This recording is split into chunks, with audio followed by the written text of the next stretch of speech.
আপনার সিম কার্ডটি হারিয়ে গেলে বা নষ্ট হয়ে গেলে কিন্তু রিপ্লেসমেন্ট করতে হয়, আর রিপ্লেসমেন্ট বাবদ কিন্তু একটা নির্ধারিত চার্জ রয়েছে। দেশের গ্রামীণ, রবি, এয়ারটেল, বাংলালিংক সিমের উপর কিন্তু ভিত্তি করে এটা ভিন্ন হয়ে থাকে। আর সিম রিপ্লেসমেন্ট আপনারা চাইলে দুই প্রক্রিয়ায় করতে পারেন।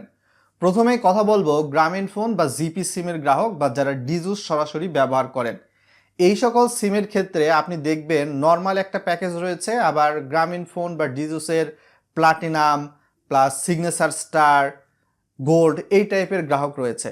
নর্মাল যারা আমরা আমজনতা গ্রামীণ প্রিপেড সিম ইউজ করি তাদের ক্ষেত্রে একটা সিম হারিয়ে গেলে বা নষ্ট হয়ে গেলে রিপ্লেসমেন্ট বাবদ আপনাকে 400 টাকা কিন্তু চার্জ অবশ্যই প্রদান করতে হবে। তারপরে আপনি সিমটা তুলতে পারবেন। ভিডিওটা লাইক করে শেয়ার করে দিবেন যাতে করে আরও মানুষ বিষয়টা সম্পর্কে জেনে উপকৃত হতে পারে। তবে যারা গ্রামীণ ফোনের গোল্ড, প্লাটিনাম এবং সিগনেচার স্টারের গ্রাহক তাদের ক্ষেত্রে সিম রিপ্লেসমেন্ট বাবদ কোনো ধরনের চার্জ দিতে হবে না, একদম বিনামূল্যে আপনি করতে পারবেন। এরপরে চলে আসি বিশেষ করে রবি বা এয়ারটেল সিম। এয়ারটেল সিম আপনার নষ্ট হয়ে গেলে বা হারিয়ে গেলে সিমটা রিপ্লেস করতে আপনার 350 টাকা চার্জ প্রযোজ্য হয়ে থাকবে। আপনি এটা ই সিমও রিপ্লেস করতে পারেন বা নর্মাল সিমও রিপ্লেস করতে পারেন, একই চার্জটা কিন্তু অবশ্যই প্রযোজ্য হয়ে থাকবে। বিশেষ করে রাষ্ট্রায়ত্ত মালিকানাধীন টেলিটক সিম যারা ইউজ করেন, টেলিটক সিম হারিয়ে গেলে বা নষ্ট হয়ে গেলে আপনার রিপ্লেসমেন্ট বাবদ সরকার নির্ধারিত ফি কিন্তু 250 টাকা। কোনো কোনো ক্ষেত্রে আপনার যদি কাস্টমার কেয়ারে অফার থাকে তাহলে 150 টাকার মতো টেলিটক সিম হারিয়ে গেলে বা নষ্ট হয়ে গেলে রিপ্লেসমেন্ট বাবদ চার্জ আসতে পারে। এর বাইরে বিশেষ করে বাংলালিংক সিমের যারা গ্রাহক, বাংলালিংক সিম আপনার যদি নষ্ট হয়ে যায়, হারিয়ে যায়, এটি যদি রিপ্লেস করতে চান তাহলে কিন্তু 350 টাকা চার্জ আবার প্রযোজ্য হবে। তবে বাংলালিংকের আপনারা যদি প্লাটিনাম এবং সিগনেচার অরেঞ্জ ক্লাবের সদস্য হয়ে থাকেন, বাংলালিংক সিম ইউজ করেন, তাহলে বিনামূল্যে কিন্তু সিম রিপ্লেস করতে পারবেন। বিশেষ করে গ্রামীণ ফোনের কিন্তু একটা স্কিটু রয়েছে, সাব ব্র্যান্ড।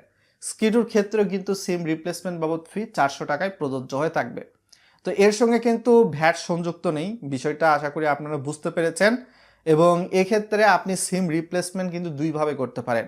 সরাসরি গ্রামীণ সিম হারিয়ে গেলে গ্রামীণের কাস্টমার কেয়ার, রবি সিম হারিয়ে গেলে রবি বা এয়ারটেলের কাস্টমার কেয়ার, বা এয়ারটেল সিম হারিয়ে গেলে রবির কাস্টমার কেয়ার, টেলিটকের ক্ষেত্রে টেলিটকের কাস্টমার কেয়ার, বাংলালিংকের ক্ষেত্রে বাংলালিংকের কাস্টমার কেয়ারে গিয়ে, অথবা আপনার এলাকায় সরাসরি বিভিন্ন দেখবেন রিসার্চের দোকান আছে বা বিকাশ রকেট নগদের ব্যবসা করে, তারা কিন্তু হচ্ছে রিটেলার। এই সকল রিটেলার পয়েন্টে গিয়েও কিন্তু আপনার হয়তো বা এই সিম রিপ্লেসমেন্ট করার সুবিধা কিন্তু নিতে পারবেন।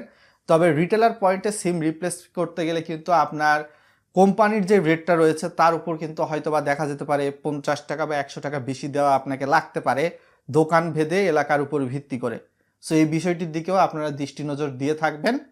তো এটাই ছিল এ টু জেড বিস্তারিত প্রক্রিয়া। আর যার সিম, যার এনআইডি দিয়ে সিমটা তোলা, সেই কিন্তু সিমটা রিপ্লেস করতে পারবে সিম হারিয়ে গেলে। তার ফিঙ্গারপ্রিন্ট, তার NID number, date of birth, এগুলো এ টু জেড ডিটেলসের কিন্তু প্রয়োজন হয়।